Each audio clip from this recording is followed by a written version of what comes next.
Assalamualaikum warahmatullahi wabarakatuh. Perkenalkan, nama saya Ardika Cayanti Hajim dan rekan saya Nurain Kaluku. Di sini kami akan membuat video pembelajaran mata kuliah perencanaan pembelajaran Bahasa dan Sastra Indonesia. Dosen pengampu Dr. Ibu Fatma Ayar Umar MPD dengan judul Merancang Perencanaan Pembelajaran atau RPP Kurikulum 2013. Baik, langsung saja sistematika RPP. Langkah pertama, menuliskan identitas RPP. Mengisi identitas sekolah atau nama satuan pendidikan, identitas mata pelajaran atau tema, subtema, kelas, semester, materi pokok, dan alokasi waktu. Alokasi waktu ditentukan sesuai dengan keperluan untuk pencapaian KD dan beban belajar dengan mempertimbangkan jumlah jam pelajaran yang tersedia dalam silabus dan KD yang harus dicapai, yaitu nama sekolah, mata pelajaran, kelas, semester, tema, subtema, materi pokok. Contoh, satuan pendidikan SMPN 1 Luwuk, mata pelajaran Bahasa Indonesia, kelas semester 8 1. Tema teks diskusi, alokasi waktu 1 pertemuan 2 kali 40 menit. Yang kedua, menuliskan kompetensi inti, jumlah KI yang dicantumkan sesuai dengan peta KI, KD dalam tiap bab atau unit pembelajaran yang tercantum dalam buku pegangan guru dan silabus. A. Kompetensi inti, KI 1, KI 2, KI 3, KI 4. Catatan penting, tetap cantumkan identitas nomor KI sesuai yang terdapat dalam struktur kurikulum. A. Kompetensi inti, KI 1, menghargai dan menghayati ajaran agama yang dianutnya. KI 2, menghargai dan menghayati perilaku jujur, disiplin, tanggung jawab, peduli, toleransi, gotong royong, santun, percaya diri dalam berinteraksi secara efektif dengan lingkungan sosial dan alam dalam jangkauan pergaulan dan keberadaannya.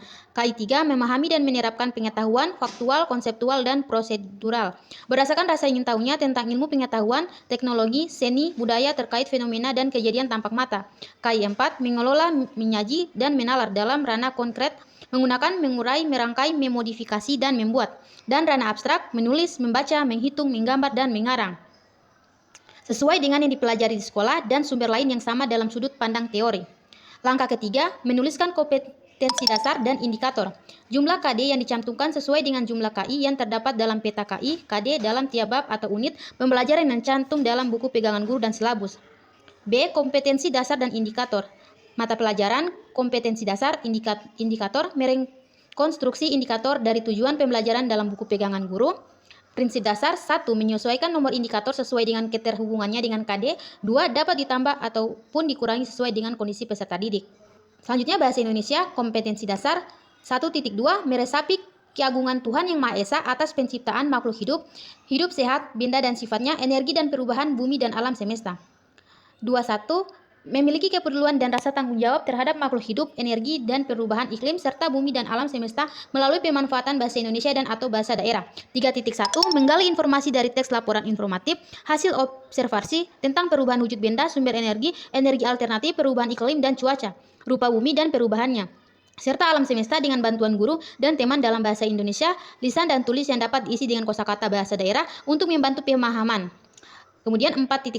Mengamati dan mengelola isi teks laporan informatif, hasil observasi tentang perubahan wujud benda, sumber energi, energi alternatif, perubahan iklim dan cuaca, rupa bumi dan perubahannya serta alam semesta secara mandiri. Berikutnya indikator 1.1.1 meyakini kebesaran Tuhan dalam menciptakan alam semesta melalui kegiatan membuat laporan informatif. 2.1.1 menunjukkan perhatian terhadap alam semesta melalui laporan tentang percobaan menirukan gerak bumi. 3.1.1 menjelaskan kembali isi teks laporan informatif tentang alam semesta. 4.1.1 membuat laporan tentang percobaan menirukan gerak bumi. Langkah keempat, menyusun tujuan pembelajaran. Rumusan tujuan pembelajaran memiliki kelengkapan A. Siapa, B. Bisa apa atau indikator, C. Melalui kegiatan apa, D. Bagaimana kualitasnya. Cantumkan sesuai dengan identitas indikator. Contoh, tujuan pembelajaran melalui pendekatan saintifik dan metode diskusi peserta didik dapat 1. Mendeskripsikan langkah-langkah menemukan kelebihan atau kekurangan teks diskusi. Yang kedua, menjelaskan kata istilah dalam teks ulasan. Yang ketiga, menjelaskan isi teks ulasan. Berikutnya langkah kelima, mengeksplorasi materi pembelajaran. Cantumkan peta konsep dan atau ringkasan singkat dari hal yang akan dibahas dalam pembelajaran. Hasil analisis buku guru dan siswa. Tambahkan dari buku penunjang. Langkah yang pertama, copy dan cantumkan deskripsi materi yang terdapat dalam silabus. Kedua, copy dan cantumkan peta konsep dan atau materi singkat yang terdapat dalam buku siswa, buku guru, dan buku penunjang pembelajaran. Contoh, materi pembelajaran. Yang Yang ke-1, langkah-langkah menemukan kelebihan atau kekurangan teks ulasan. Kedua, kata istilah dalam teks ulasan. Dan yang terakhir, isi teks ulasan. Langkah ke-6 yaitu metode pembelajaran. Ada metode pengelolaan pembelajaran, ada metode menguasai isi pembelajaran, metode dan teknik mengelola kegiatan pembelajaran di kelas, memilih metode pembelajaran kooperatif atau kontekstual, memilih teknik pembelajaran salah satu dari teknik pembelajaran. Contohnya, media pembelajaran yang pertama itu pendekatan saintifik, yang kedua model discovery learning, yang ketiga metode diskusi kelompok. Bagian ketujuh itu menentukan media pembelajaran. Media, isi pembelajaran atau software, alat, sarana atau hardware.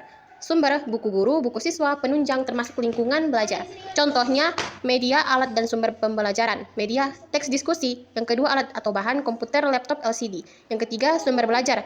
Contoh teks ulasan dari internet, contoh teks ulasan dari media cetak elektronik, buku referensi tentang genre teks. Yang kedelapan yaitu langkah menyusun pembelajaran atau menyusun langkah-langkah pembelajaran. Jenis kegiatan, elaborasi, eksplorasi, konfirmasi. Tahapan pola berpikir peserta didik, 5 langkah saintifik. Tahapan kegiatan belajar peserta didik, pilihan teknik mengelola kelas, langkah-langkah pembelajaran.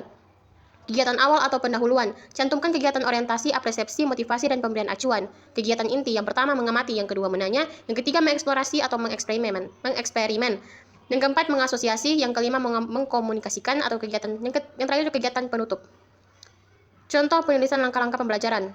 Bagian G, langkah-langkah pembelajaran. Yang pertama, pertemuan pertama. A, kegiatan pendahuluan selama 20 menit. Guru mengawali proses pembelajaran dengan salam dan berdoa. Guru memusatkan perhatian peserta didik pada materi yang akan dibelajarkan dengan cara menunjukkan benda-benda menarik di sekitar sekolah, memberikan ilustrasi melalui slide animasi PowerPoint, dan sebagainya, memberikan persepsi awal kepada peserta didik tentang materi yang akan dibelajarkan. Selanjutnya, yang guru memberikan gambaran manfaat mempelajari materi yang dipelajari guru, memberikan penjelasan tujuan dan materi pokok secara garis besar sesuai pegangan guru dan pegangan siswa.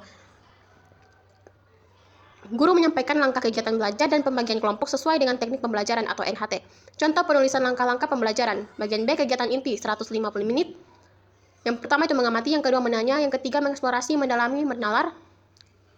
Yang keempat mengasosiasi atau menyimpulkan, dan yang terakhir itu mengkomunikasikan. Bagian C, penutup selama 20 menit, memberikan kesempatan pada peserta didik untuk menyampaikan hal-hal yang telah dipelajari dalam buku pegangan siswa. Guru mengecek pemahaman peserta didik tentang hal-hal yang telah dipelajari melalui pertanyaan sederhana. Guru menyampaikan kesimpulan hal-hal penting yang telah dipelajari sesuai dengan materi yang terdapat dalam buku pegangan siswa. Yang terakhir atau langkah ke-9, menyusun penilaian pembelajaran. Jenis, tes, dan non-tes, sasaran, proses, dan produk, otentik, perangkat, atau instrumen, lembar pengamatan, soal dan rubrik, pedoman penilaian. Langkah yang pertama, salin dan cantumkan perencanaan penilaian yang terdapat dalam silabus. Yang kedua, salin dan sesuaikan rencana lembar pengamatan, soal dan rubrik penilaian yang terdapat dalam buku guru. Pertimbangkan tujuan pembelajaran dan kondisi peserta didik.